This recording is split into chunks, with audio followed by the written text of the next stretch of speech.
Hey, everybody, welcome back to another episode of the Women's Maximum Fitness Podcast. I'm super excited to have my friend Abbie Overbeek joining me today. This is our first sort of mom chat, I guess I would say. How are you doing? I am fantastic. How are you, my dear? I'm great. So, I started this podcast because I kind of wanted to celebrate women in the fitness industry. And then several months ago, I had a friend of mine from Instagram comment and say, you don't have a lot of podcasts out there with moms talking about parenting. And I kind of looked, I think there are more, but I know so many amazing mothers that I was like, I need to start getting these women on here to share their stories. And, you have two beautiful, beautiful daughters. They are, but I'm biased. Yeah. Well, Anna's always like, I'm like, look at her daughters. They're so cute. I'm like, these are the cutest babies. And Anna's like, thanks, Mom. Thanks. I mean, you are cool. You're cute, but I'm like, Anna, you were really smart. So smart gets you farther than looks. That's right. That's funny. That's funny because my ex-husband and I were talking the other day, and we were saying that how I don't remember, somebody had commented about something about like how harder it is for people in life who aren't attractive. And I was like, no, people who don't have personality and brains, like I know tons of people who aren't like, oh, you look at them and you're like, oh, that person is physically attractive. But when they're like smart and funny and kind, like they're attractive. Oh, yeah. Okay, so I'm going to totally this is why my husband, and he's going to listen to this and be like, oh, crap, because he knows where I'm going to go with this. So Ben is like one of those, you look at him and think that he works out all the time, but he's just genetically blessed. He looks jacked. When we were 19, all he did was the cycling team, and he's like freaking jacked looking. Right. And I'm like, holy cow, do you lift? And this is when I was just getting into lifting. We were 19. And he goes, no, I just do the cycling team. And I went to the gym once, and I'm like, well, you suck. And then on top of that, he's incredibly gorgeous to me. And he also had a full ride to college. He's incredibly smart. And I'm like, all right, so deuces, I'm not going to hang out with you because you are way too much for me. Because at 19, I had an eating disorder. I was struggling in college. And I'm like, I am nothing worth this dude to look at. But here we are at 31 and happily married. Totally. Oh my gosh. I think it's so funny. I had commented on one of your Instagram posts a couple of weeks ago how so we trained together at Family Fitness when Family Fitness was open back in like 2014, 2013. All I remember is it was on my birthday. Oh, nice.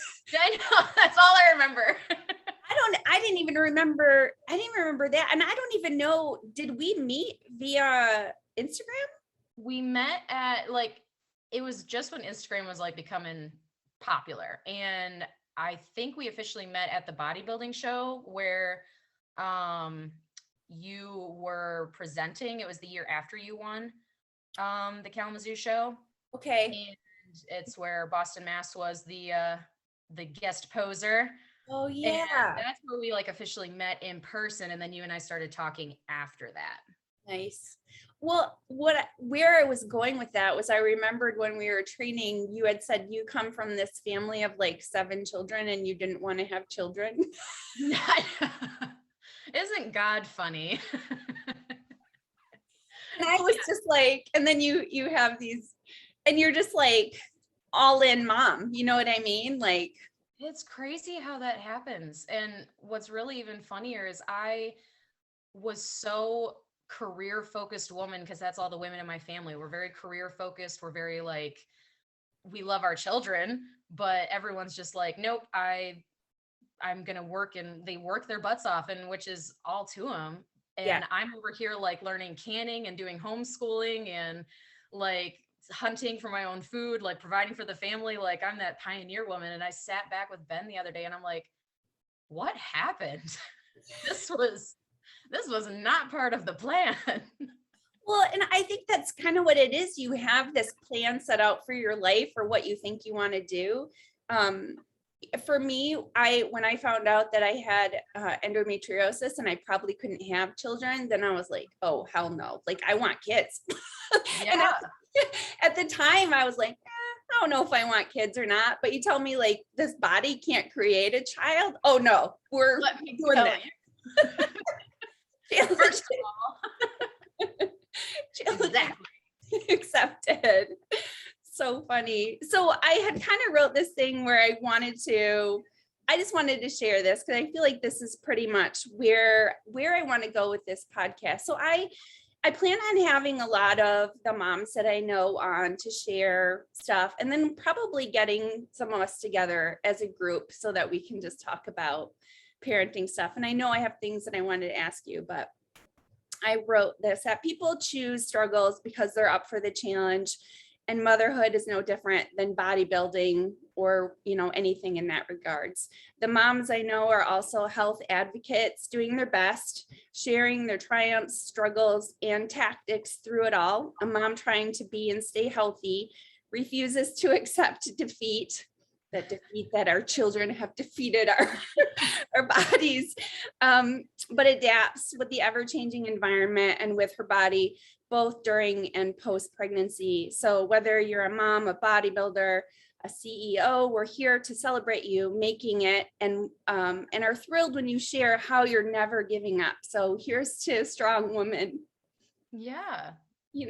I think that I love the stuff that you're sharing. I think that it's not that people don't, it's not that you can prepare someone for the journey of motherhood, but when you share things, we can relate. And I think that's really important. Oh, thank you. Girl, I'm over here trying to keep it together and then you just fall apart on me. It's motherhood is that thing that you cannot prepare for. Right. You can't. And I told Ben, like after I had Lily Mae, who we'll get into that. Lily Mae was the baptism by fire when it came to motherhood and joy of my life, but talk about a lot of work. But I think when she was about 7 months old, when I realized that I didn't realize the phrase, I love you so much it hurts, until I became a mom. And that really and it's the same thing. And then after I had Hazel, same thing. It was just like, oh my gosh, like that pain of how much I love you, you can't describe it until you're in it and you do it, because it's just so much. Yeah. And I think moms have it way faster than dads, because moms, labor kind of makes you appreciate what you just did. Bringing them here is kind of a journey in itself. I know that you have unique birth stories as I made it out. We're good. I survived. There is no pain. There is no pain like childbirth. Nothing can prepare you for that pain. Yep. I love when people say, what's it like? And I literally say, it's different for everybody. Right. As far as like contractions go, I always thought it feels like, how when you band across your hips to do like hip thrusts, if you don't have a bar, yes, like somebody took the band and then snapped it.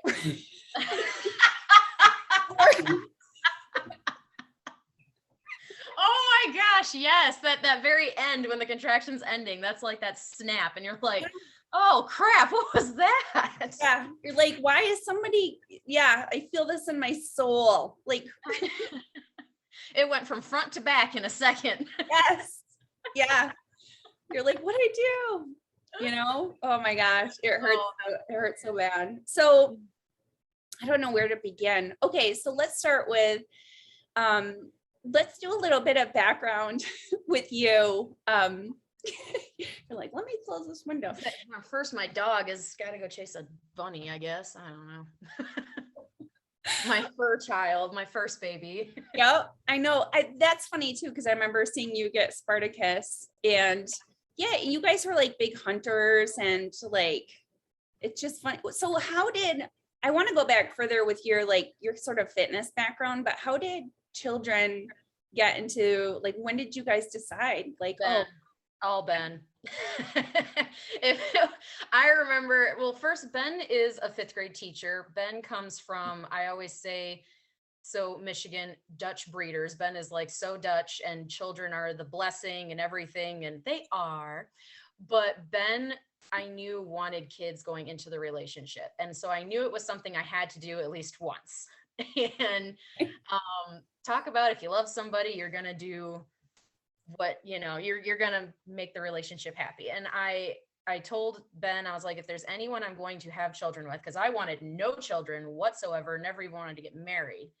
And I wanted the single life until I was old and gray and hobbling around. And Ben, I told him that if there's anyone I'm going to have children with, it's going to be you. And that's it, because I knew I needed a solid partner, because I know how I am, and I needed someone that could help with the parenting. And so I knew that was going to happen. And I remember the day that Ben came into the bedroom, like I was sitting down all muscle up with my little Halo ice cream, ready to watch a movie, enjoying my best life with my dog on my lap in bed, because Spartacus was allowed in bed back then.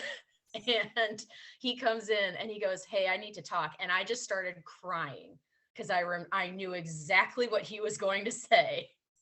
He came in, I just started crying. He goes, "What?" And I was like, "I know you're going to say you want a baby."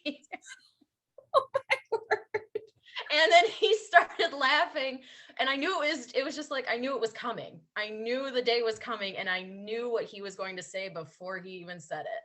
And it was like, I knew this day was coming, and I know we have to do it because we're not getting any younger. And I don't want to be like in my late 30s when I finally say, okay, well, I guess we'll try. It reminds me of that the episode of Friends where she's like, and I have to go live with a boy. Like, it was just, oh no, it's here. you're so funny. That's hilarious. I knew it was, I'm not ready. I'm not ready. But That's refreshing though, because I think a lot of people think, oh, you go into being a mom confident that. So what was it? Was it kind of your background that you were, I don't know, for lack of a better term. I mean, it sounds like you didn't have very good self-esteem and maybe were feeling kind of broken. So you were unsure. Is that kind of where?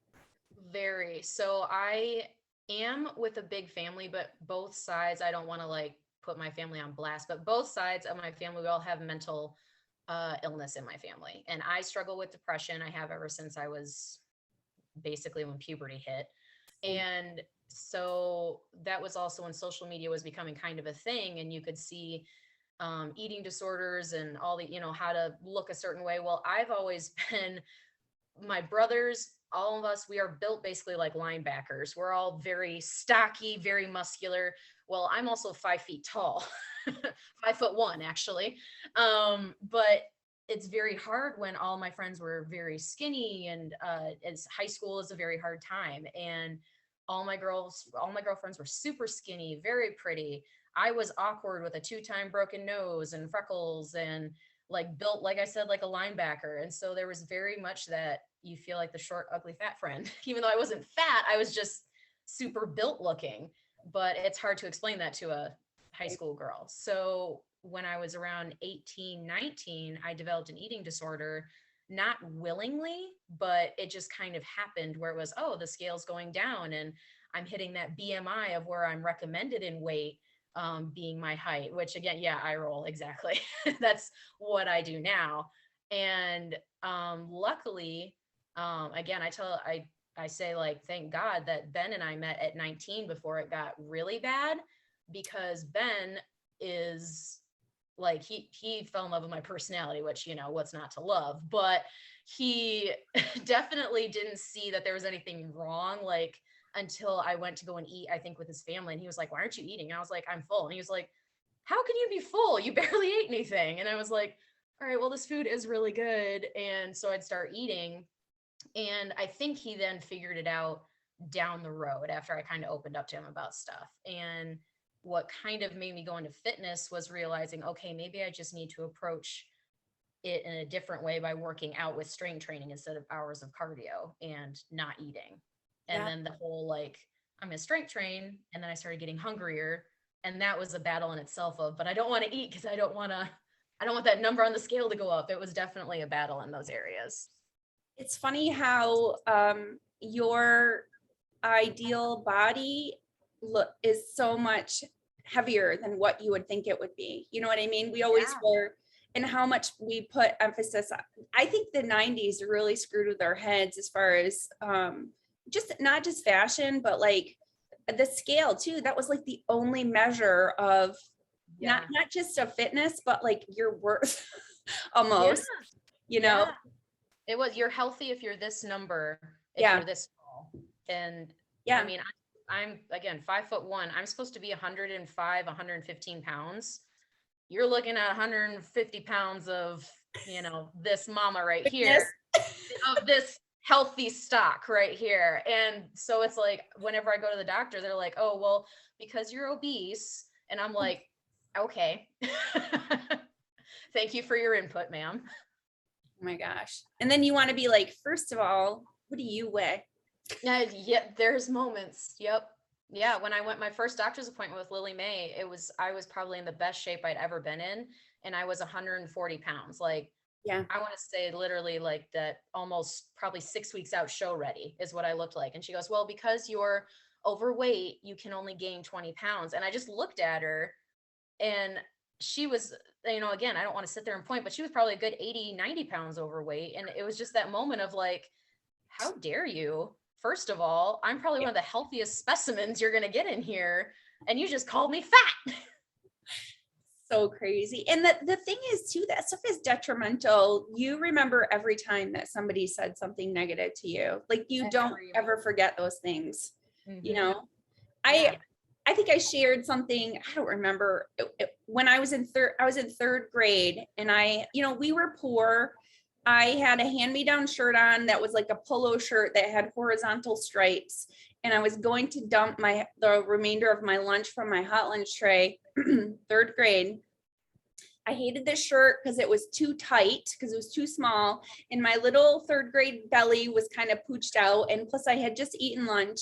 And Sarah, I'm not going to say her last name, just in case, but she just looked at me and she goes, oh, you're fat. And she turned and walked away. I know. And I'm like, I will never forget being called fat in third grade when I was so, you know what I mean? Like, you're so uncomfortable. And I was like, I hate this shirt. I don't feel good about it. And so, I mean, that kind of now as an adult taught me, I was like, it's really important to be comfortable in your clothes, because if you're, and just uncomfortable in your skin, because, you can really be reactive to things that people say to you, some of us are just more sensitive. Well, that's third grade, and you're still like, Sarah, and you still remember it so well. It does. It's very scarring. And I will never, just that doctor going, well, because you're overweight. And I'm sitting here going, cool. I called myself fat for like 6-7 years, and now I've got someone else calling me fat while I'm newly pregnant. Right, a professional. Do you feel like, because that was how many years ago? 4 years? May will be 3 next week, so it's almost 4 years ago. Yeah. So do you feel like even in that short period of time, like if somebody had said that, a doctor said that to you now, you would have been like, excuse me, like, do you think like you're not that same for sure. Yeah. I don't know if it's just maturing. We kind of grow into our own, or, I mean, with parenting too, you kind of learn like, oh, if I don't stick up for myself, I'm not going to teach my daughter, or my child to stick up for herself either. There's a lot of things that I don't let slide anymore that I had to grow into, where I used to, oh, it's okay, you can walk all over me. Yeah, it is. Yeah. it's like a confidence that you have to learn. It's not like I'm comfortable, but at the same time, it's no, don't talk to me like that, because I don't want someone talking to my daughters like that. So why would I let someone say that to me? I already beat myself up enough. I don't need your unsolicited advice. Right. I think when we kind of have been damaged, we just want to do everything. It's like you said, this love for your child, you never knew what that love of, like, I would die for this person until you have children. Yeah. Yeah, it is. It's without question. Yeah. And I know, like, yeah, it's just, you can't describe it until you're in the thick of it. And it's great, it's wonderful, but it's terrifying that I'm willing to lay down my life in a minute without a second thought. Right. For someone who sits there and says, "No, mama, you be quiet." That's love. So funny. I know I'm your classic, I think, overprotective in a lot of ways. Like I was joking, like if she, like, we're at Walmart or grocery store and she has to, like, go to the bathroom, I'll be like, okay, but, like, you have your phone with you, like, you know, I'm like this. She's 15, she's almost 16, and I still, within the last year, I'd be like, I'm just gonna wait outside of it for you to make sure traffickers don't take you. Exactly. My gosh, she's 16 already. That's crazy. It's cool. It's been like the bestest journey so far. Best. I've loved watching her grow up too. Like, I remember the first time I saw her, she was just like, "Hi, my name's Anna." And I was like, "Well, you're a confident little thing, aren't you?" I remember that age. Even now, I'm just like, I'll let my husband introduce me. Right. She's more tame now. She's a little bit louder around the 8-year-old range. Was a little bit louder, but yeah, she's much more reserved. So it settles.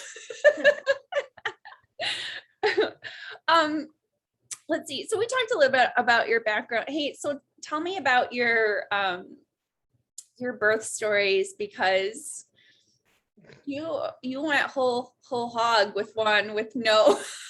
God. Yeah, well, Lily Mays was, I think, well, first, like, I can back up and say both pregnancies were completely different. Okay. Where Lily's, I felt like I had the glowing skin, the fabulous hair, I had strength and energy, and I worked out. Like, I think I was still squatting like 135 at 39 weeks pregnant. Like, I was having no problems, and I was like, man, I am rocking this. And then she was like 10 days overdue, and to the point where you're like, well, I am very uncomfortable. And I think I stopped lifting like at week 40, because I just couldn't, there was no room. Again, I'm 5'1". There's no room to like squat without not getting back up. So I was in labor for like 2 days at home, but it was super, like, it was just uncomfortable. And I feel like, okay, this was pretty easy. My epidural worked fantastically. And then Lily Mae was just the hardest baby you could ever have in your life. And what was happening with her? Like, why was she difficult? Oh, Deb, she came out of me pissed. Like, she was just not a happy baby and would not sleep. The doctors didn't understand why she didn't sleep. And when I say didn't sleep, like, newborns are supposed to sleep. Yeah. She was up the whole time. The only time she did sleep is when she was nursing, which was at least 45 minutes at a time.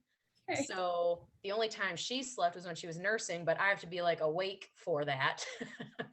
And never took a bottle, never, like, it was just, I was asleep I was asleep. I wish I was asleep. I was awake for that whole first year of her life because she didn't sleep. I remember just her awake at 2 a.m, wanting to sit there and look around at the wall or something. And I'm just like, this was a mistake.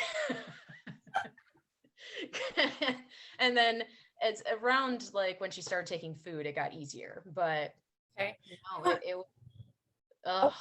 I want to touch on that sleep thing, because I think now, as you know, I mean, that's something that I do a lot with clients anyways, as we talk about sleep. And I remember that with Anna as well, because I nursed her at least once through the night until she was a year old. So I never got 8 hours of sleep in a row. And so I didn't lose a whole lot of my pregnancy weight during that. I lost like, I think after she was born, you drop like 20 pounds. I had gained 50 some pounds during my pregnancy, and which is unheard of now too. People are like, I gained 5 pounds and I had a 7-pound baby. Oh, I lost 2 pounds or whatever. There's the placenta, now I'm back. Yep.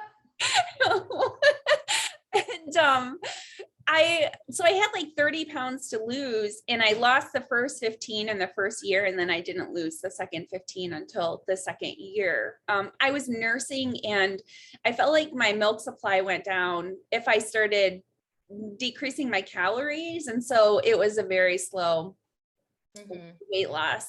And I'm thankful that I wasn't super involved with, like, I was like a runner at the time, or walked, but I wasn't really involved in weight training and stuff like that. And I'm kind of glad. And like, social media, this was 2005 when she was born. So, wasn't huge into social media or anything. So there wasn't a lot of that pressure to, like, which I did want to talk to you about, that pressure to get your pre-pregnancy bounce back. Yes, it's like, yeah, I didn't have that, so I just, I was chubby during like until I stopped nursing her when she was 2. But what was it? But I didn't sleep, and I need sleep, like lots of sleep, and so I mean, I had the same thing. It was very hard to function on, inconsistent sleep, because it just doesn't work out. Yeah. I mean, people don't realize how much you love sleep until it's interrupted every 2 hours.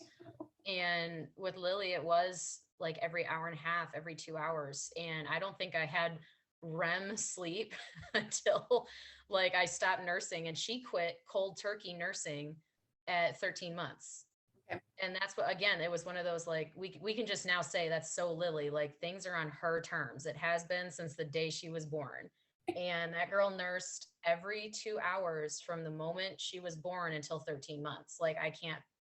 And so I lost quite a bit of weight because I nursed so much. Like I pumped at the end of when she quit, and I realized that I was putting out like at least half a gallon a day nursing her. Like, I mean, you think about it and it's like, no wonder I was so freaking tired. One, because I was running a marathon every day just nursing, but then I didn't sleep. Yeah. So I did lose quite a bit of weight with Lily Mae, but it took about a year.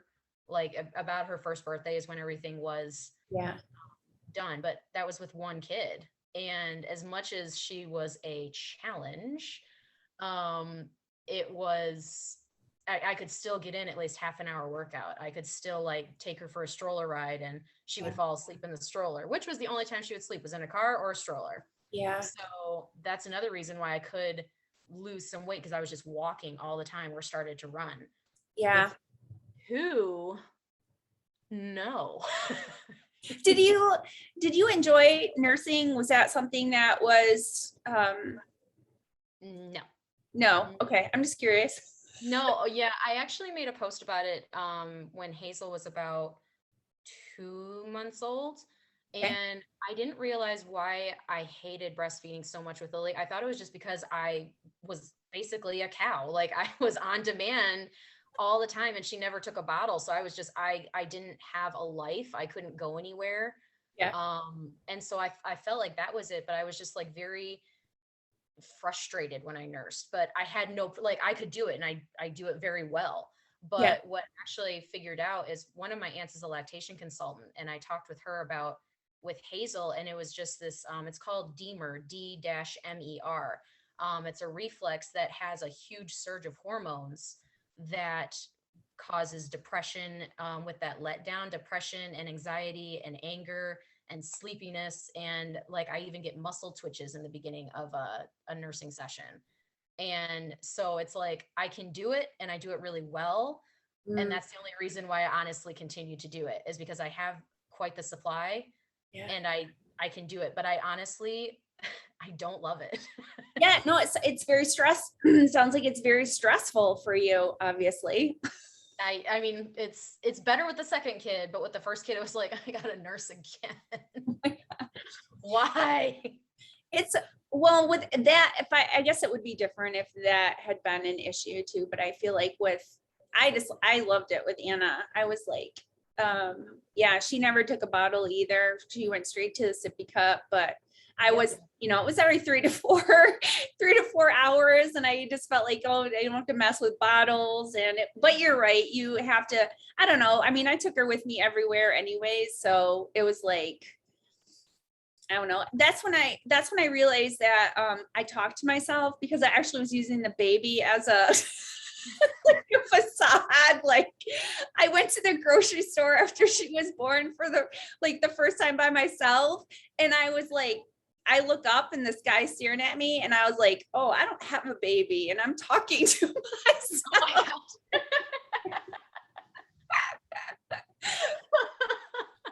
I think I remember doing something like that with Lily too, where it's just, all right, I'm gonna talk to somebody because it's you and me. We have great conversations, me and myself, Yeah. It's like, oh, we gotta go get some milk. I am telling myself what we gotta go do. Yep. You can tune in if you want, everybody. Yeah, but I had that not too long ago too, when I was at the store and some guy was staring at me, and I was just thinking like, now and he looks at me, and I was like, yes, I was talking to myself. Like, this is how we get stuff done around here. So I need expert advice sometime. so great. So with Lily Mae's birth, you did get to have an epidural. I had an epidural and it was great. I watched some episodes of The Office while in labor, and you could see the monitor going up and you're like, I can't feel a thing. And this is amazing. And I love it. And then it was time to push and I still don't feel a thing. And it's great. But I could feel some things when they were like, all right, here comes the burning. And I was like, I feel nothing. This is awesome. And I don't know why everyone doesn't do this. It's funny how they're like, push. They're like, you feel pressure. I'm like, what am I pushing with my ears? I don't. No, it was when like, again, I feel bad for the dudes who are going to listen to this, where they're like, push, you're going to feel pressure. And with Hazel, I understand what they meant. Right. You feel like you've got to take the biggest dump of your life. And it's just not, you feel like your insides are coming out with it. And it's very traumatizing if you don't know what's coming. Well, being numb, I remember I said to my husband at the time, I was just like, somebody had made some comment about, his sister-in-law or my sister-in-law. She was like, they have like the poop bucket or whatever, the nurse that catches, and I was like, oh yeah, I go, I didn't poop. And he goes, okay.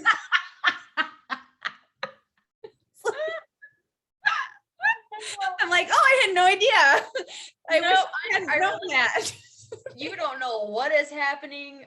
You don't give a crap, but you are in it to just get this thing done. And with Lily Mae, I was like, I don't think I pooped. And Ben's like, well, they had a washcloth down there. I'm assuming that was like a splash guard. Just, ew. Yeah, you're like, oh my gosh, like the details. My doctor had said, he's like, running his fingers like this, and he goes, we're gonna have to cut you down. He goes, because I think otherwise you're gonna tear up. And I go, do it. Like, Yeah, I know.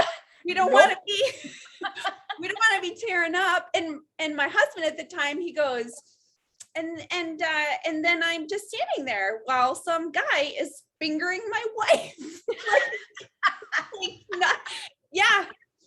Yep, that's everything goes. But you don't care. It could be man, woman, I don't care. Just as long as you are a professional who knows what they're doing, because I have no control over what's happening right now.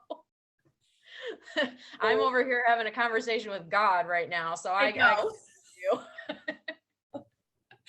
And that was me with Hazel. Hazel's was like, that one came on kind of fast and furious. Like Lily Mae, I felt contractions on a Wednesday, and I had her at 3 a.m. Friday morning. Okay. So Wednesday, pretty much all day Wednesday was like that uncomfortable, like I think it's pre-labor. And I went to the doctor and I was like laboring in the hallway going for my checkup, and she checked me, and that's what jump started labor. Okay. And so all day Thursday I was laboring at home and calling my mom. She's like, can you talk through them? And I said, hold on. And I hung up on her to do a contraction. Then I called her back and said, nope, can't talk through them. And she goes, okay, I think you should go. And it was all very exciting for her because all 4 of my mom's kids, we were all C-sections. So she was like, I want to see like a real one. Like, what's this look like? But I didn't let her in the room.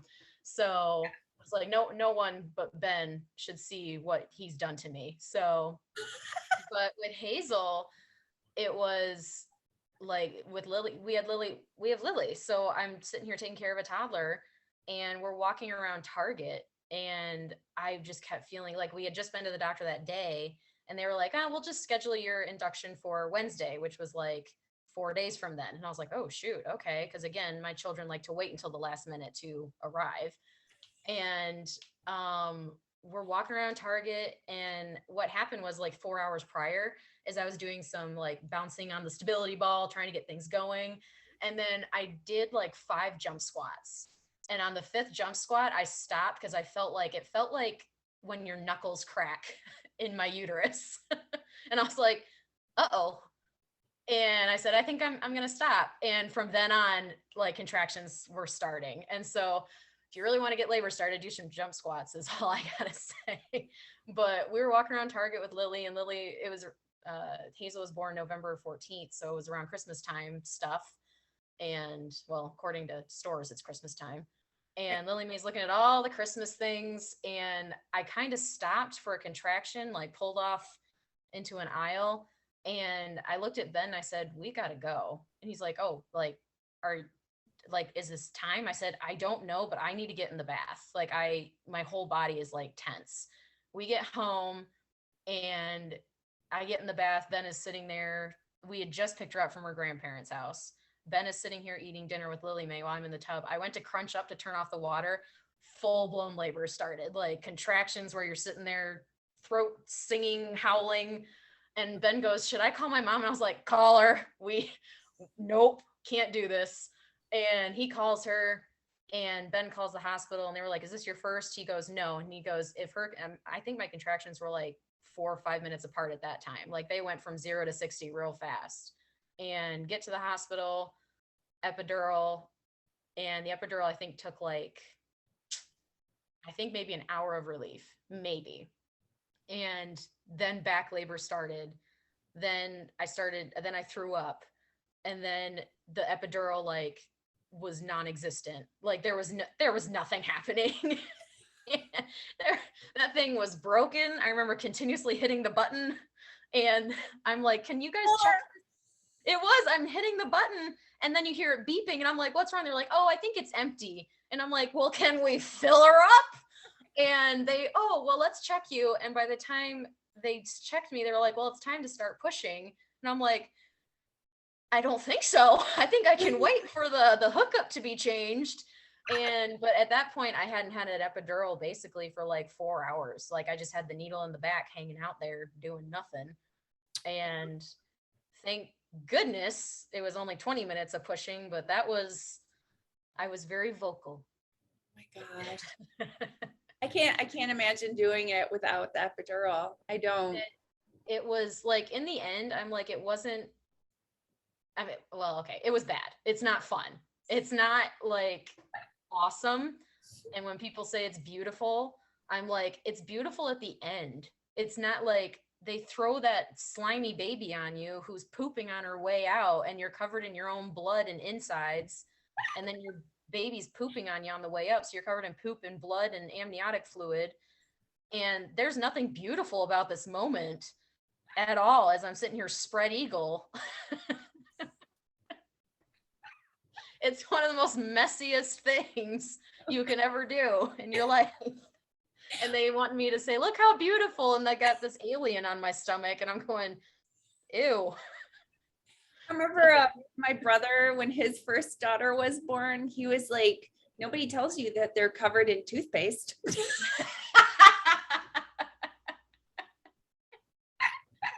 awesome.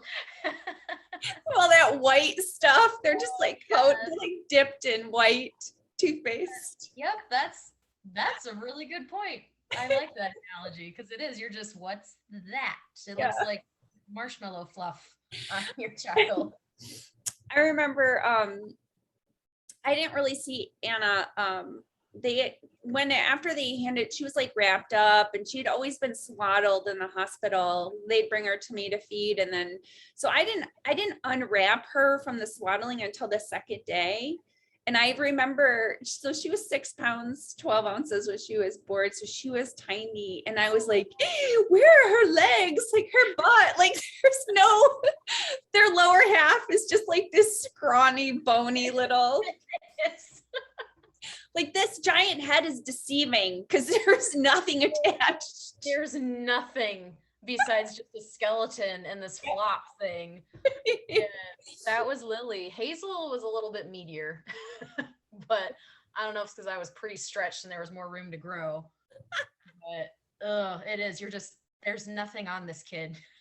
What did I do wrong? I know. You're like, oh, because I guess, the way that their legs and their everything is, so they're like this little ball, but it's like when you stretch them out, they're like, they are a snake. That's why they tell you how long your child is. I never understood that. Like, first of all, you can call it height, so it doesn't seem like you gave birth to a snake. Like, how long is your baby? I don't know. My fish was this big. You start telling people about your height that way. I'm 5 foot 5 inches long.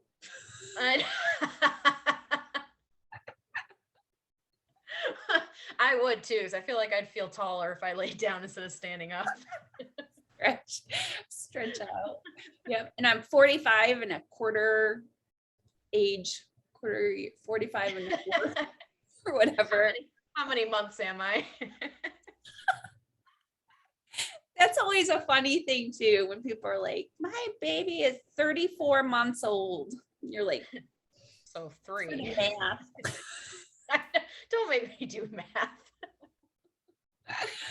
You're like, I don't really care. That was, after Lily turned 1, we were like, we get to say she's 1, not she's 11 months. Yeah. It's funny. I wonder if this stuff is similar in like other countries and cultures, or if a lot of this stuff is like. That's a good idea. I don't know. American. How Americanized did we make something so simple? Yeah, like the details. Seems kind of snobby. That would be us. That would be. That would be the American way. Let's complicate it just a little bit. So you have a 4-year-old and how old are they now? Okay, Lily's turning 3 next week, and Hazel turns 9 months tomorrow. Okay. So what's been like the most challenging? Just having 2? 2. That going from 0 to 1 is different in itself. Mm-hmm. Going from 1 to 2 is the hardest thing. Yeah. I mean, Lily Mae was our whole world.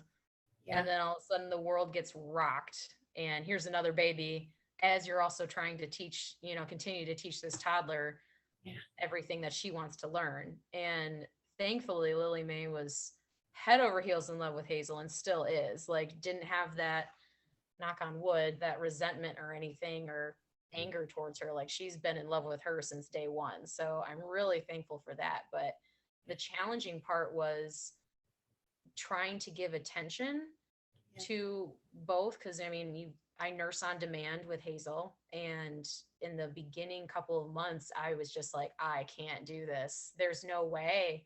Lily Mae is so independent, and she's so stinking smart. She's smart like her dad and sassy like me. So it's kind of that we're in trouble in teenage years, but it's you feel like it goes to that everyone hears mom guilt, and you don't really understand mom guilt, I think, until you feel like you have to say no to a certain thing, like either no to yourself or no to your kid. And when I've had to say, no, I cannot play with you, or no, I cannot do this right now because I have to give attention to the other kid, that really is what made things challenging. It's better now. Again, it's just that taking time and practice. Yeah. But that was the hard part for sure. I think that mom guilt doesn't ever really go away. I remember, so when I was in, I want to say fourth grade, maybe, my mom, I'm the youngest of three, and my mom went back to work.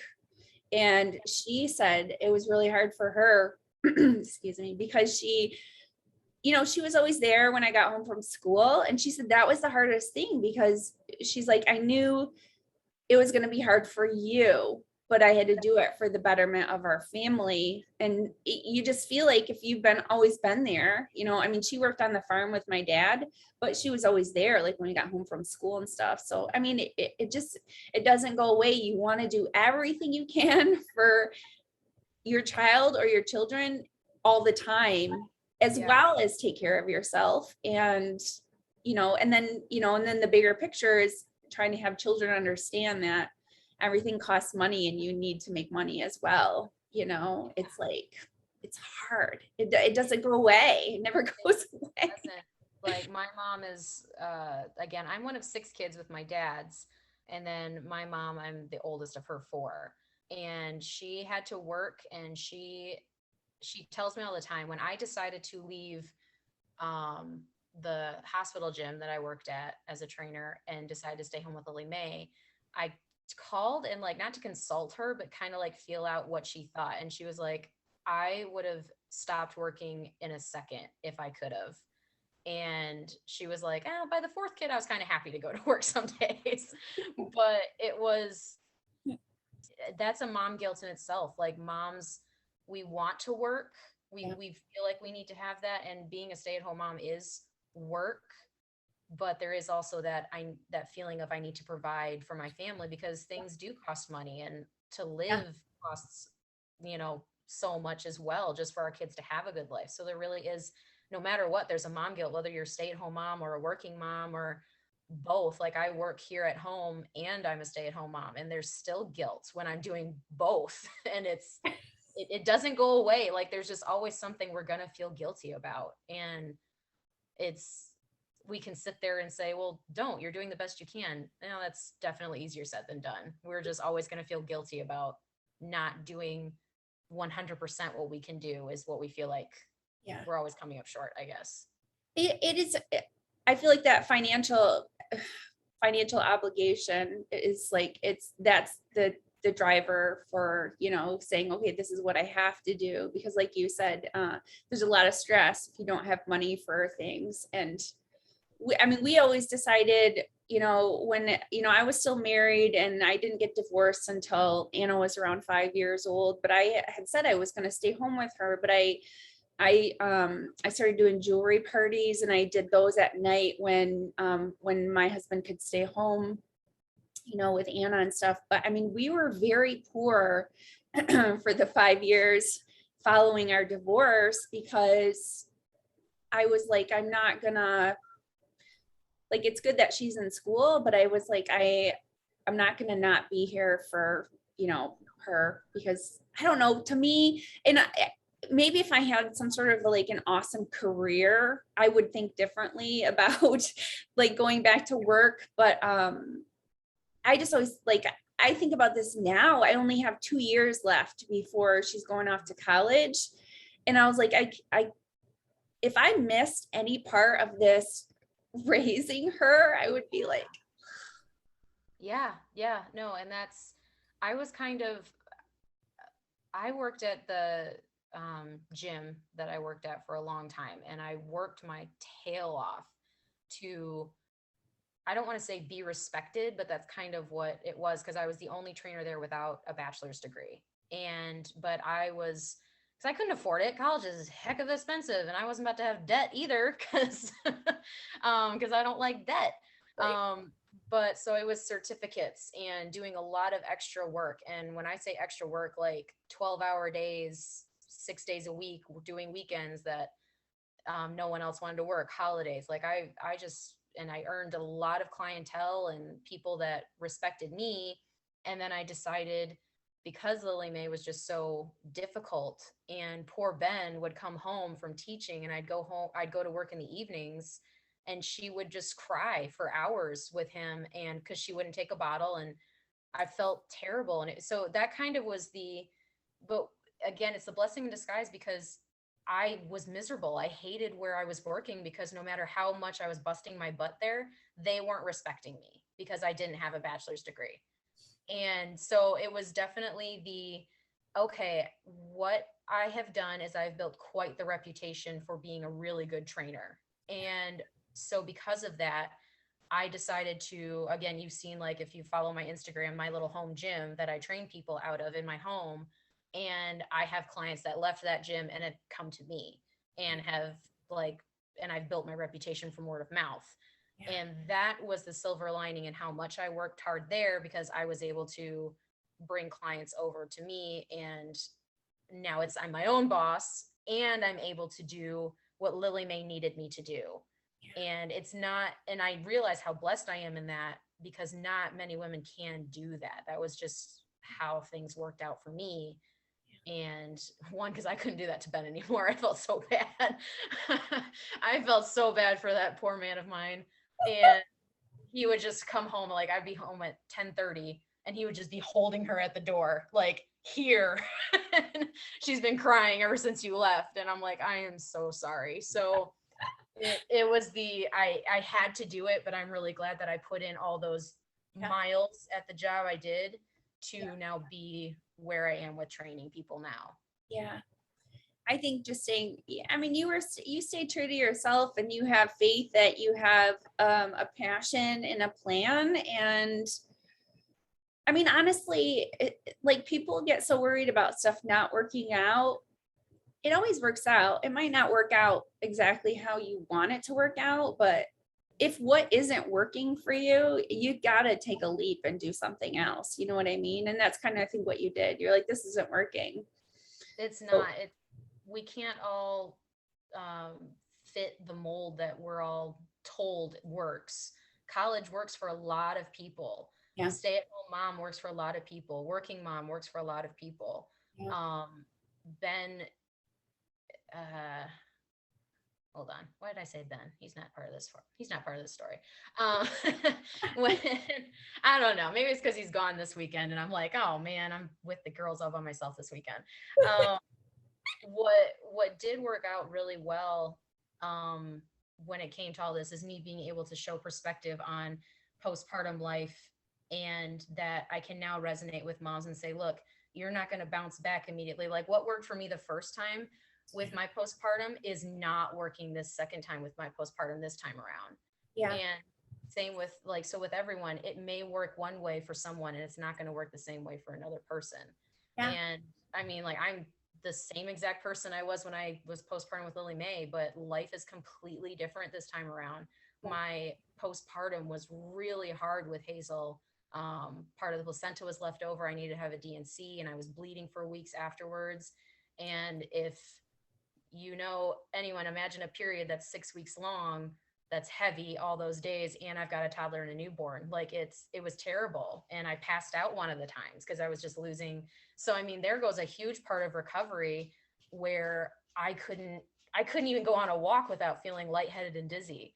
Yeah. So that's the other thing when it comes to, don't compare anything to anybody, because what made look like I bounced back amazingly with Lily Mae, I am struggling this time. I mean, now at 9 months, I'm finally able to start lifting again. I couldn't even lift for a long time because then I had stomach ulcers and all these other things I've just now gotten over now with Hazel. So that mom guilt, don't compare yourself to other moms either, because you're going to feel guilty. Like, oh, well, Abbie bounced back so well during her postpartum with Lily Mae.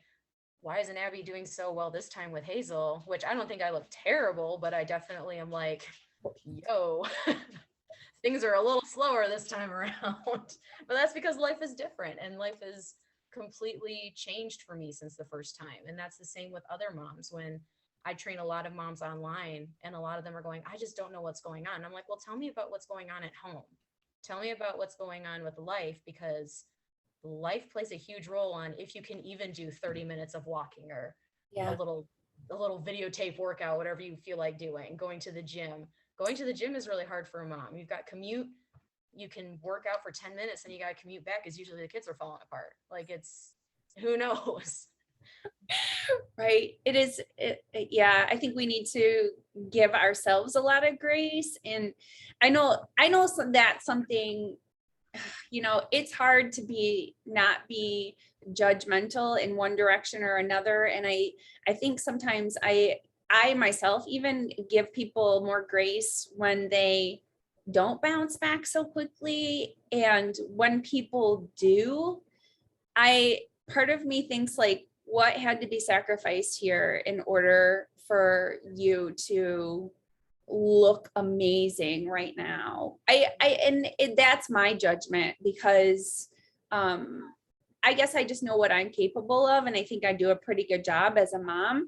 And it's like, not that I feel like what would have had to be sacrificed in order for me to, get my pre-pregnancy body back in 3 months versus 2 years. Yeah. I mean, and social media doesn't help with the allowing time, because we'll follow these, you can follow these amazing athletes and you're just like, wow, look at how fast she bounced back, or look at her already doing, like, I follow a lot of CrossFitters because I do that every Yep. once in a while too. And you're looking at these CrossFit athletes that are some of the most elite athletes and have years and years of training, but they only have like one kid because they know that it's, having more. I've had the two kids within 4 years. And that's a lot of time going into my children, Yeah. when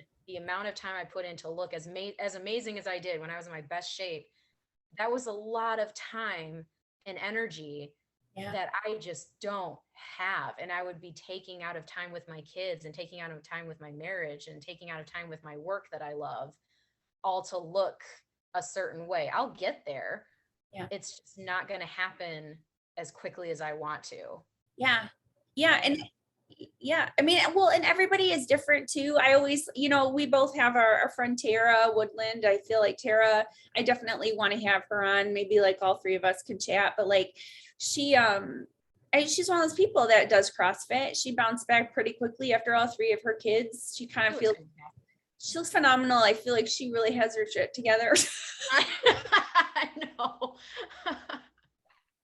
But again, it's different. That's why I guess the lesson here is, that's why you don't judge where somebody should or shouldn't be, because you don't know how they're handling life or whatever, and you can really only focus on how you're doing it. And like I said, I think it's important for people to share their stories and what they're doing without the guilt. I know there's one of the women, I don't follow her anymore. She was a bikini Olympian who has children now. And she is constantly talking, and she looks at phenomenal, and she sort of preaches body positivity with a hint of shame. Like, what's your excuse? I hear that from her all the time. And I finally was like, I'm not going to follow this anymore. You don't look at another mom and go, what's your excuse? Why don't you look awesome like me? I have a business. I have a husband. I have 2 children or 3 children. I can do it. Why can't you? Like that, like, what is the freaking point of being like that, Yeah, those are the ones where I'm like, you're toxic, and you unfollow. And that's because that's such a toxic mentality, because it's like, okay, well, if you're successful, that goes back to the money thing. How many nannies or how many people are helping watch your children? Right. People, like, it are you having meal prepped people deliver your food, so you're not going to worry about prepping your own food? And how Like, much time are you spending with your kids? That could be different as well, yeah, no, that's a huge part of it. And I do have to remind some people, like, the supplement company I work with, like, there are a lot of phenomenal athletes, and I do like that they do sponsor some moms. And it's very hard, but it's hard. You can see those moms are even, they will struggle, and they will share their struggles. And I feel like if moms aren't sharing their struggles, then they're going to sit there and think that there's something wrong with them when they're fighting so hard to keep their head above water some days. And because that's just it. We feel like we're drowning. I feel like from the moment I hear mama on the monitor to the moment I hear, okay, night night, baby, I love you, and I close the door and go, oh, thank God, because I made it another day of not losing myself. I was able to, go on a stroller ride. I was able to feed my children. And did I get a huge sweat workout today? No, but I did, like, go on the rower for 20 minutes. And that's sometimes the best we can do. Where you what's your excuse is, like, literally one of the most backhanded comments that those Instagram influencers do, because it's, my excuses are different than your excuses. Yeah. And they're reasons. I have my priorities might be different, whatever, if you want me to put it in a snobby way, you could be like, maybe my priorities are different, like, That's it. Yeah. I mean, it's, my priorities are not putting, sometimes I'll put Lily Mae in front of a movie so I can go and nurse Hazel without her busting in and waking Hazel up. But I want to sit there and color with my kid. I want to go and do sidewalk chalk with her. Like, if you watch my Instagram stories, I'm constantly doing stuff with the girls and making sure that like you said, I'm soaking in those moments, because what Lily Mae's doing now, she didn't do last year, and Hazel's following suit. And that girl is going to be a little whirlwind. That girl has already gotten me on my toes. She's starting to crawl now. And it's like, oh, shoot. And these moments are going to go by so quickly. My health is always going to be a priority because of them, not because of how I look. Yeah. Do I get discouraged some days? Absolutely. I have some extra skin with my pregnancies that will probably never go away completely, because I am a short torsoed woman and I carried monster Dutch babies. Right. So is it going to bounce back? Probably not, because I'm over 30 and, things are just not as snappy backy as they used to be. Right. But in the end, I want to have a very strong posture, and I want to have good knees, and I want to have a good, strong back, and things that I know I can strengthen, because I want to play with my kids as they get older. That needs to be the new approach. And it's a lot healthier than just having a low body fat, you know what I mean? Like, which isn't actually, some people, there's a few elite people that can carry lower body fats and still be, hormonally healthy or whatever, but that's not the majority of people. And it just, it's like the tagline of the podcast, healthy looks different on everybody. We're not here to judge people. We're here to, share experiences so that people can know, oh, I relate more to that person than I do to this person. Or what is that person doing to, live their life?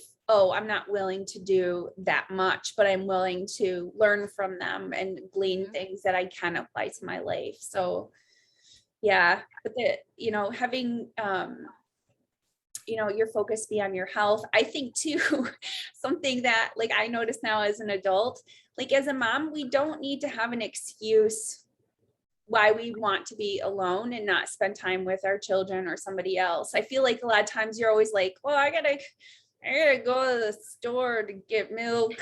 I gotta, or you would be like, okay, well, I'm gonna go to the gym so I can have some freaking time to myself, and it's like, no, I don't want to have to say I want to go to the gym. Like, I just, like, I'm going in my bedroom and I'm gonna scroll on Instagram. Don't talk to me. Yeah. And when those days come, I know it'll be easier, but it is definitely, because I've got Lily Mae who wants to be a part of everything I do, and Hazel's right there with her. And it's definitely that, nope, Ben will say, why don't you go wander around whatever store you want to. And I will sometimes go, okay. And I'll sit outside of Marshall's, parked in my car with the AC. And just sometimes I don't go in because I'm like, I don't want to spend money. I just want to sit by myself. And I recline the chair back, and sometimes I will just listen to music. Like, don't even go on social media, because social media also is exhausting, because my job is part-time social media. Right. So it's just, no, I need to sit and not think for just Yeah. like 30 minutes. And that itself is healing in its own way. Right.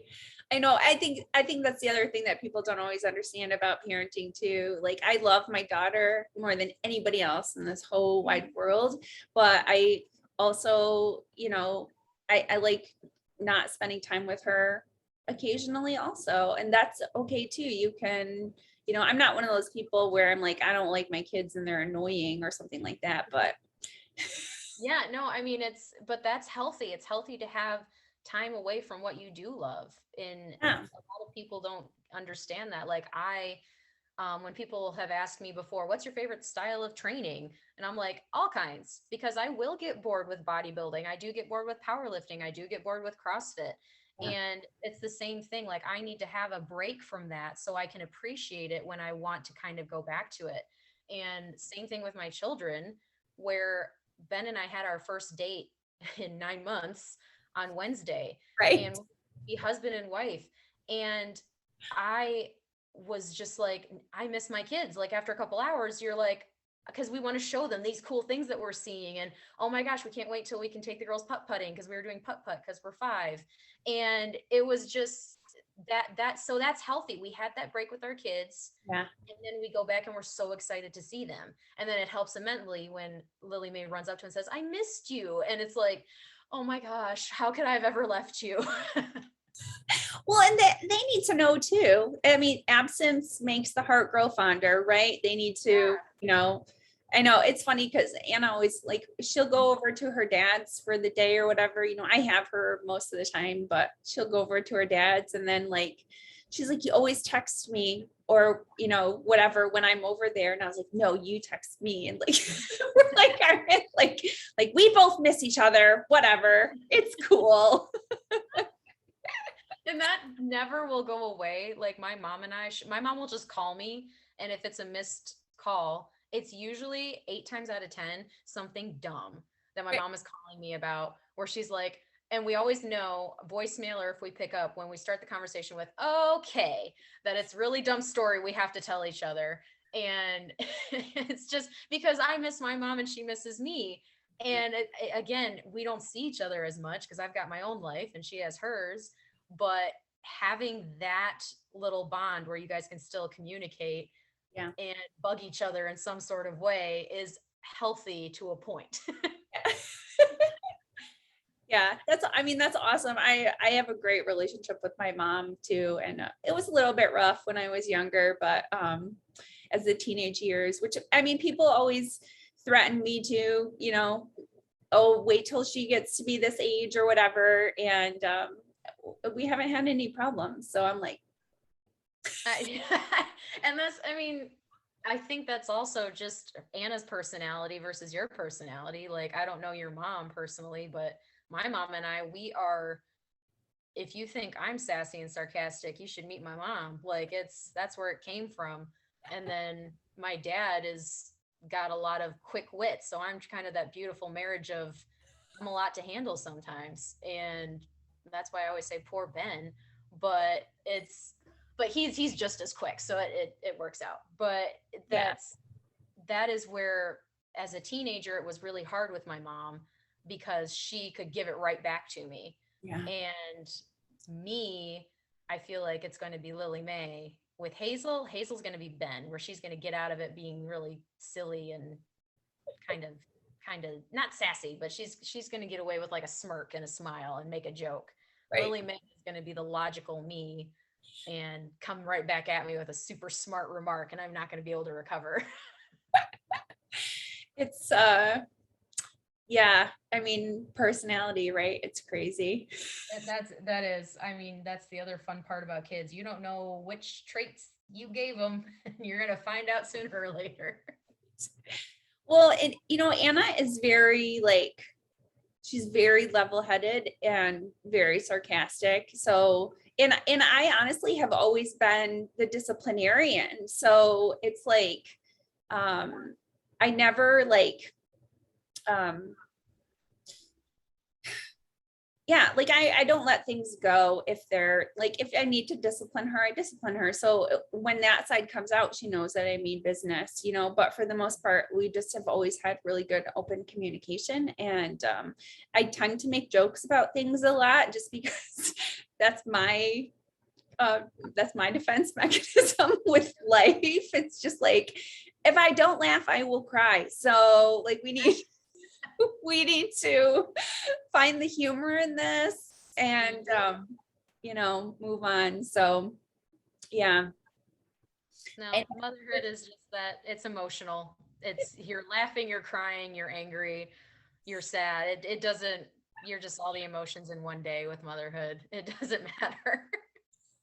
it's so true. And a friend of mine told me one time, I don't, there's been different times in my life where things have been difficult. And a lot of times I cry joy. Like I'm like a tearful, like happy crier, like when life is hard, I just am like, I usually am upset and then I kind of figure out like, well, what are we doing or whatever. And there's been times where I think probably, I want to say twice during lockdown where I just lost it and I just had a total like crying. And then she did too, because she was like, I miss my friends and being able to go out and do stuff. And at school. And I was like, I hate having these breakdowns like that, probably, I don't know, 10 times in my life that she's seen me do that. And somebody was like, your kids have to see that because they have to know that life gets that hard.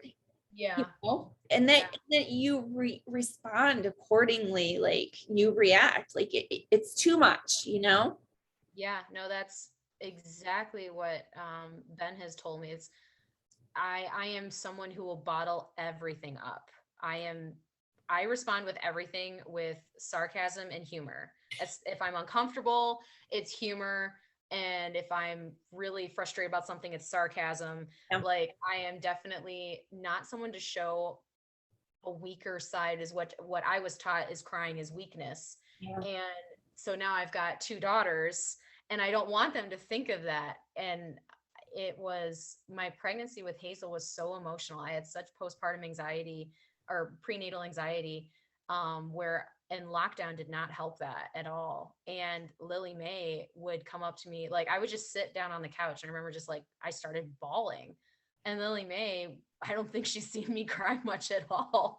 And so she was almost 2 when that was going on. And she just came over to me in my lap and she goes, "It's okay, mama." And she just gave me a hug. And then of course I'm crying even harder because my baby is responding in a very sincere way. And Ben told me, he was like, "That's good. She needs to see that there are these range of emotions," and she responded in a good way. And so to me, I'm just like, she saw me being weak, but no, she saw me being Human. strong. Like she saw me being human. Yeah. And Yeah. so it's healthy for our kids to see us in all aspects, whether we're struggling with our weight and not being frustrated we don't get a moment alone, or we're frustrated because we haven't been to the gym in a week and a half, or we're frustrated because we aren't working anymore and we're stay-at-home moms, or we feel like there's just so much that our kids need to see and we need to communicate with them. And I feel like too many parents don't talk to their kids about everything like that until they're much older and they don't understand what you're talking about. Well, and I think the biggest takeaway is that parenting is, it is a sacrifice, and it's a choice, but people who choose to parent, there's no rules. There's really not, which kind of blows my mind. There's guidelines, but that's about it. Don't hurt them. Yeah. Make sure they're fed and sheltered and take them, change their diapers. That's about it. But yeah, I think that's why, I think just knowing, for me, it wasn't a journey that I had absolutely wanted, and same with you.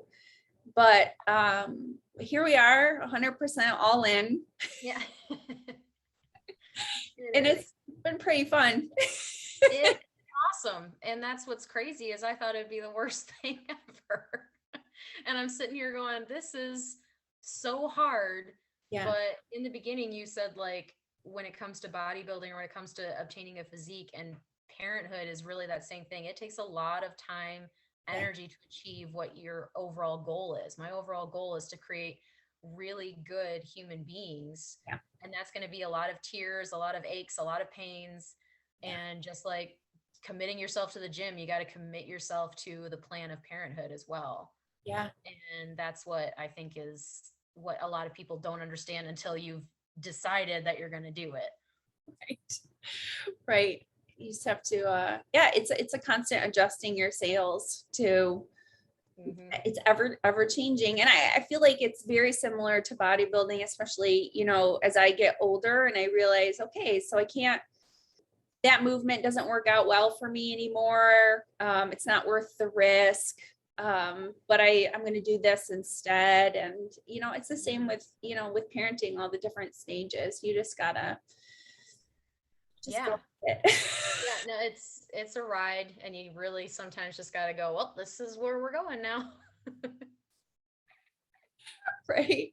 Yeah, because you're definitely not in control. Some days it is a Jesus take the wheel kind of moment. I'm gonna go sit on the toilet by myself for a minute and a kid can follow me in or not. I don't care, but I need a minute.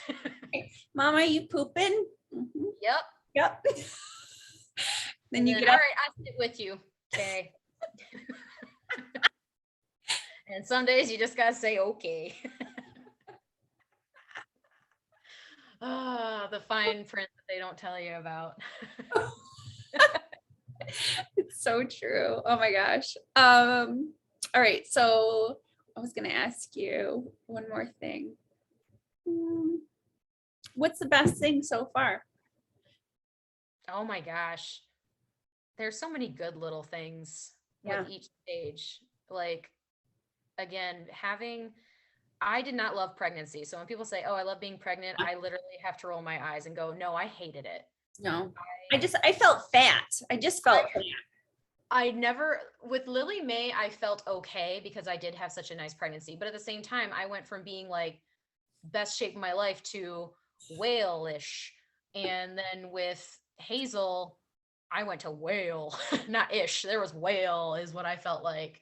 And so that was, I didn't love, but the baby stage, the first time your baby recognizes you and smiles, that's amazing. The first time your baby laughs, like when you're trying to get them to laugh, amazing. When they walk and you can see they're so proud of themselves. Like I can tell you're getting all these flashbacks. Like the first time they walk and they're like clapping. So they're like, dude, did you see it? And you're like, yeah, I saw it. You're amazing. And when like Lily Mae will now speak in such like elaborate sentences. And it's so, there are some times where I look at Ben when she's talking to Ben and I'm like, do you not hear how like smart our kid is? Like she'll just sit there and say things that she was not saying a month ago. And here she is just talking like a full grown person. And that's amazing. And then we've got Hazel who's now saying mama and da da da da da. And you're like, holy crap, it's happening again. And there's just so many amazing things that I can't put in like what's the best part. You're like, this one's smart too. We have two smart. We're doing it. We're amazing.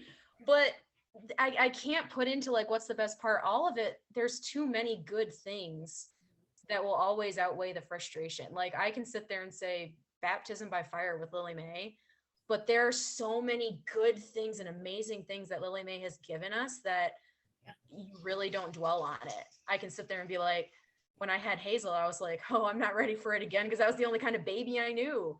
But then Hazel has been the most joyful, loving baby. And it was like, oh, okay, well, this wasn't so bad.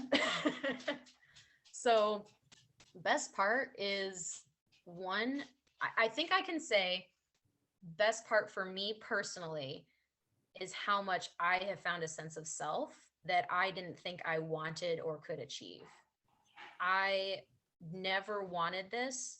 And here I am loving something that I thought was a terrible idea.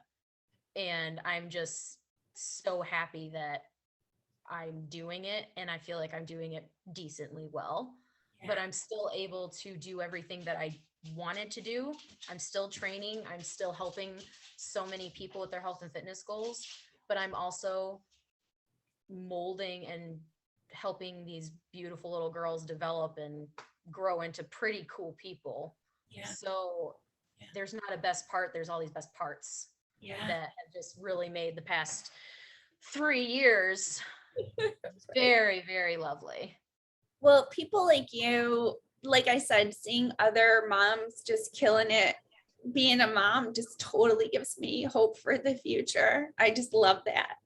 It really is. It's and that's just it. Like we'll go to our church and you just see how all these other little girls that Lily Mae gets to play with, and they get to be examples to her. And I'm like, there is hope for the future, that there are some good eggs in there.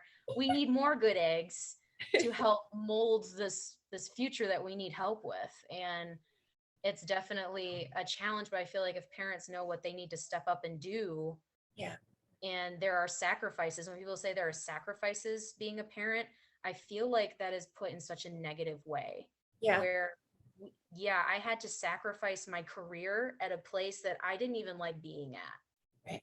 So yeah, there was a sacrifice, but that sacrifice led to a huge opportunity that I just needed to get over that fear of doing. And that's the same thing with parenthood, is a sacrifice of what is known. And the unknown is incredibly terrifying. Sorry, my sister got here and Spartacus is like, woo! So if you hear Spartacus running around, that's why. But that's but that I think is the big thing, that if you can let go of the familiar and know that parenthood is a whole bunch of unknown, and there is sacrifice, but what are you willing to sacrifice to possibly make better, not to sacrifice to give up forever? Yeah, absolutely. Well, and it's like, what, to make better humans for, the next generation, I mean, somebody's got to do it, right? So there's an exchange of energy. So your energy that was going into, like you said, where you didn't really feel like you were doing, you weren't appreciated, you weren't, it's not your potential, you know what I mean? So you got to go where you can, give the most of what you have to give, I think. So yeah, all of us have so much potential. Like, you're a good example of that too. You have so much that you have offered and helped people with, and it didn't fit with the conforms that everyone else said you should have been doing those years ago. And it's the same here, where people said you need to be doing this and this and this if you want to be successful. And those ways, that ladder did not fit at all of me, but also what my life was giving me. So Spartacus, relax. So that's just it, is we have to understand that we are not a one size fits all. Everyone wants to think we're a one size fits all. We're not a one size fits all mom. We're not a one size fits all businesswoman, personal trainer.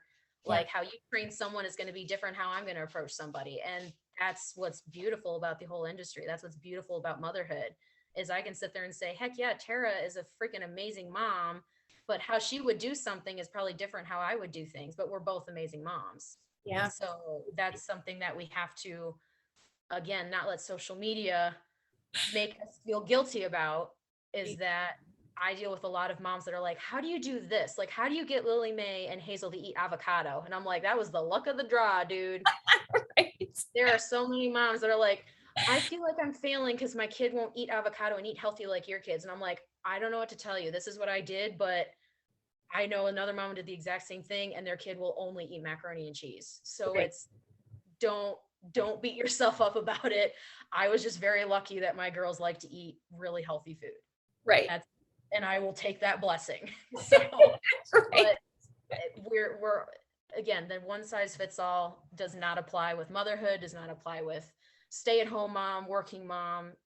And that's what I think we really need to let go of as moms. Yeah. Because we compare so much to how we bounce back postpartum, how we earn money, how our kids are learning. Like, I compare the fact that Lily Mae isn't potty trained yet. And another friend of mine is like, oh, they're not potty trained. And I'm like, no, don't make me feel bad about it, because I already feel like I'm failing as a parent because of this one thing that my kid is not doing that your kid is. Yeah. We just have to take that. Again, that's another mom guilt thing. Like, what am I doing wrong? I'm not doing anything wrong. And I have to remember that. Like, what am I doing wrong with bouncing back? I'm not doing anything wrong. I'm doing with what I'm given right now. Yeah. Yeah. Less judgment, more grace. I think Support each other. yes. Yeah. And like I said, I feel like the more people share things that they're going through, things that are going on, I don't know. I just feel like, these are the brave people of social media that are actually being real about stuff. And, that's what's helpful. That's what's relatable. And that's what can get somebody to keep going when they're like, oh, she doesn't have it all together either. Or, or I'm going to try that because I saw her doing that or whatever. So I think it's awesome. I think we should talk about, so next time we'll do this again and we'll talk about, I think the food thing is really funny, the eating habits and patterns, because I have a teenager. So, I mean, it's, I can show you somebody's future. and just, working out. And there was something else that you had said that I wanted to, I thought would be funny. I don't remember, but we'll talk more about like just raising.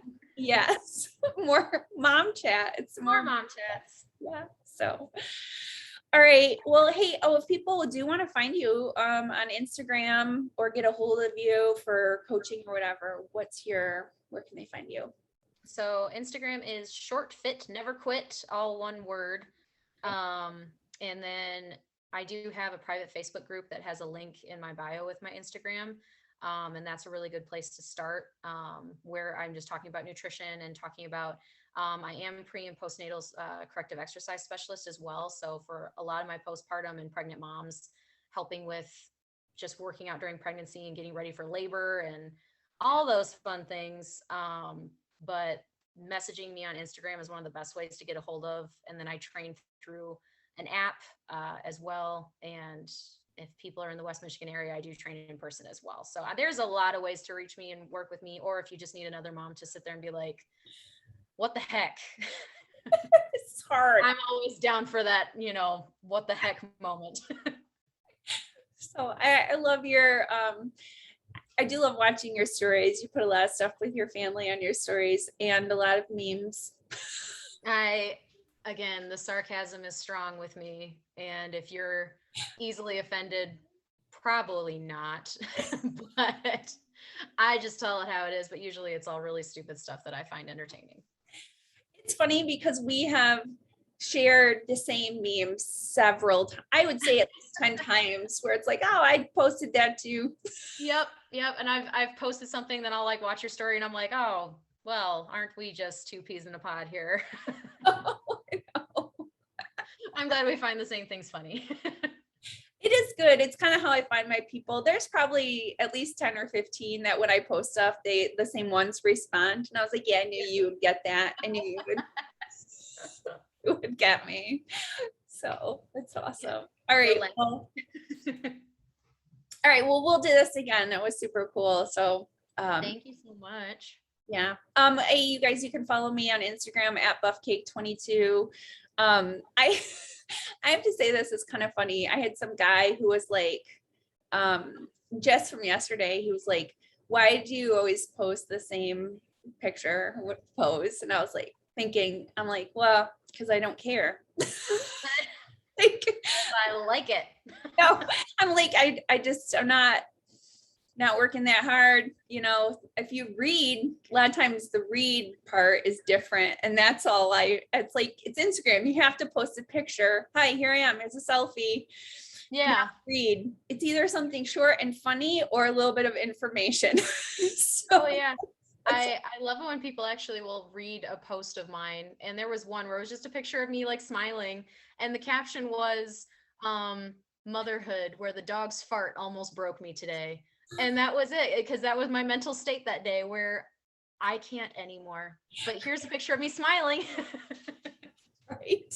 So Don't make me explain my social media to you. If you like it, follow. If you don't let the door hang on the way.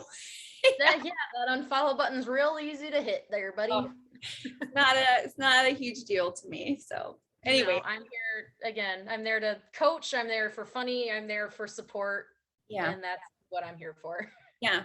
And unfortunately, that's part of the reason why I was doing the podcast. So I was like, this gives me a little bit more of opportunity to share, my personality, what I believe in, what I've been doing, and then showcase other people, and their stories. And it was like, we don't have, I do put it on YouTube, but it doesn't get a lot of views on YouTube. But like, yeah, it's like, listen then, and I don't have to hear your comments. Yeah. So yeah, no, that's just it. And that's what I do love about podcasts, is where you can, instead of just a picture, I can see how you respond to a question, or I can see how you act on your feet, or I can see just how messed up you really are. And that's that's me. So that's what I do love about it. And that's why I think I was excited about it. One, because I haven't talked to you in forever. Yeah. And then two, it was just like, no, I would love to seem a little more real than just like, here's my cute baby. I made that, and it takes up all my time and energy. Yeah, it's a little break. This will be a nice little break. That's honestly one of the reasons why I love the podcast, is because I'm a big like one-on-one connection type of a person. Like if I went to like a party or a gathering, I will find one person to like tell me about your life. And that's what this kind of saved me through the pandemic as well. Because it was like, oh, I have some human connection one-on-one, rather than watching the world crumble. Yeah. And that's where social media can be beautiful, is that I had those moments too, where I was pregnant during all that, and I was planning on doing mommy and me classes and swimming lessons, and then all that got shut down. And I was like, well, what do we do then? I'm stuck in this house alone with a toddler and I'm pregnant and I don't want to be here. So that's where social media and like connecting with people can be really good. But again, just having the right people, having your people, instead of following all these influencers and us trying to be like these influencers. Follow people that you can connect with. Following people that you can relate with is so important during these questionable times. These unprecedented times. Yeah, that's the word. But I was like, I didn't want to mess up that word, so I just said questionable. All good. It's all good. So, all right. Well, you guys stay tuned for more mom chat. We'll be inviting people to join us. And you can follow the podcast also on Instagram at Women's Maximum Fitness. And to remember that healthy looks different on everybody. Have a great day.